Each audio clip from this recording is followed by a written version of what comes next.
This is going to be telling my story. Hi, I'm Neve, I'm 16, and I've got a condition called PANDAS. It all started in September 2020. Well, at least we thought it started then. It actually started when I was 8, so 8 years ago. I really suddenly got very bad anxiety, OCD. I started self-harming. I didn't know what any of this was when I was 8 years old. I would just worry all the time. Now we know that this was PANDAS. When I was 8, I went to CAMHS. CAMHS is Children and Adolescents Mental Health Services. So I saw a counsellor and they tried to help me. They did help me and I got discharged after a couple of years. Then in March 2020, I got Impetigo. Impetigo is a streptococcal infection that affects your skin around your mouth.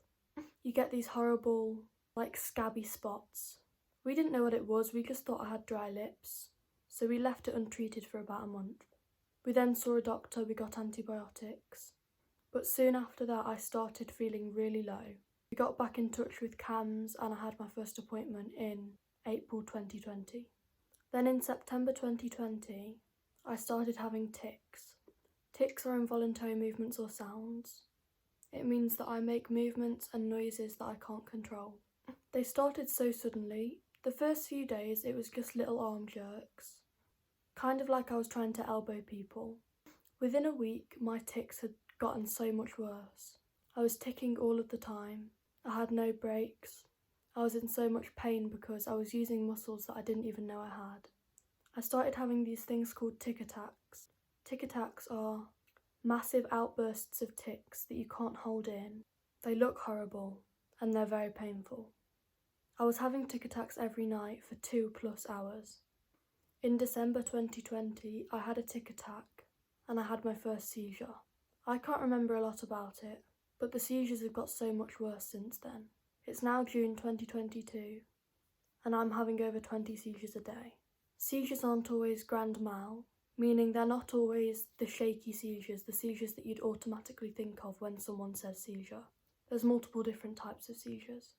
Anyway, going back to March 2021, so a few months later, my legs started getting really painful. Within a few weeks, my legs had deteriorated so much. At times, I couldn't move below the waist. I could feel people touching my legs, so I had sensations in them, but no matter how hard I tried, I just couldn't move them. I was wheelchair bound for about 6 months, and then it's only about March this year that I've actually been able to walk properly. It took so long to retrain my legs on how to walk. I can't remember when, but somewhere between March and June last year, I started having hallucinations. I didn't know they were hallucinations at the time because they felt so real to me.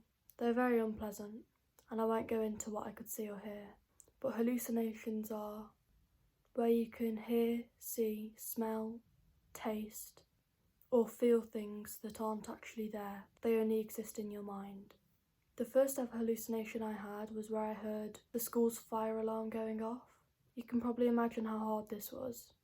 Imagine hearing a fire alarm and it feels so real, it's really loud, and no one's getting up around you.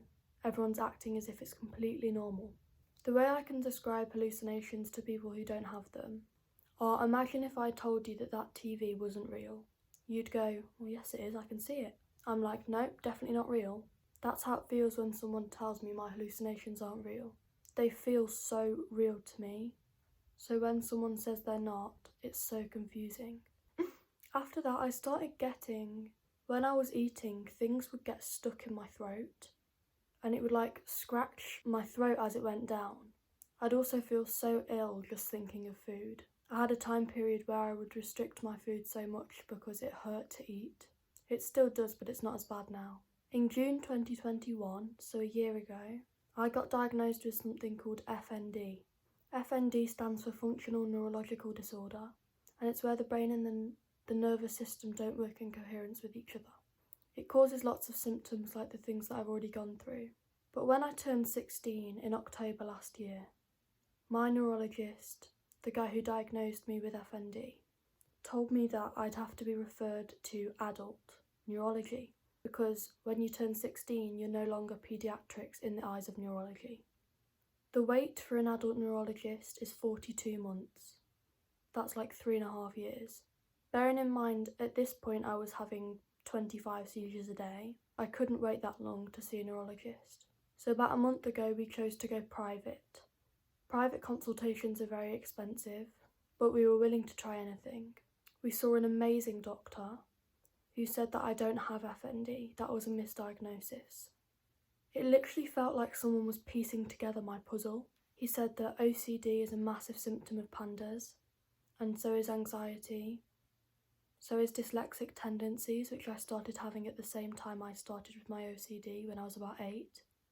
Hallucinations are a symptom, paralysis, my seizure-like episodes, tics, eating disorder behaviour such as food getting stuck in the throat, urinary frequency, which means going to the toilet a lot. I go to the toilet 4+ times in the night. The depression, hyperactivity. When he was talking to us about all these symptoms and how they all related to something called PANDAS, which I'll go through in a second, it literally blew my mind. He told me that he thinks I've had PANDAS since I was 8 years old, when my OCD and anxiety suddenly came on. He thinks it then got a lot worse when my tics started due to the impetigo that I had in March. So what is PANDAS? I've talked about it so much, what is it? PANDAS stands for Pediatric Acute Onset Neuropsychiatric Syndrome Associated with Streptococcal. Now that sounds so confusing. Another name for it is BGE. So PANDAS signifies that it can only start in young people, paediatrics. However, you can have PANDAS or PANS at any age, which is why people are now fighting for it to be called BGE. PANDAS is where you get a streptococcal infection, for example my impetigo. You then create antibodies to fight off the infection, but instead of your antibodies fighting the infection, they start fighting a part of the brain called the basal ganglia. Your basal ganglia now gets inflamed, as well as the parts of the brain that work closely with it. This causes a whole host of symptoms, such as the ones all listed on the screen now. Within what felt like a week, my life changed. I can no longer be home alone because of my seizures. I can't do daily activities normally because of my tics. I can't go to school properly. That's my story, so far. Now all we're waiting for is an ECG. An ECG measures your heart, and that's going to see if my heart is strong enough to start new medication. If it is, I'll start my PANDAS medication really soon. My doctor hopes to get me 70% better, which is just amazing. So yeah, I'll keep you guys updated, but that's my story so far. Thank you so much for watching. Please like and subscribe for more educational videos. I love you all.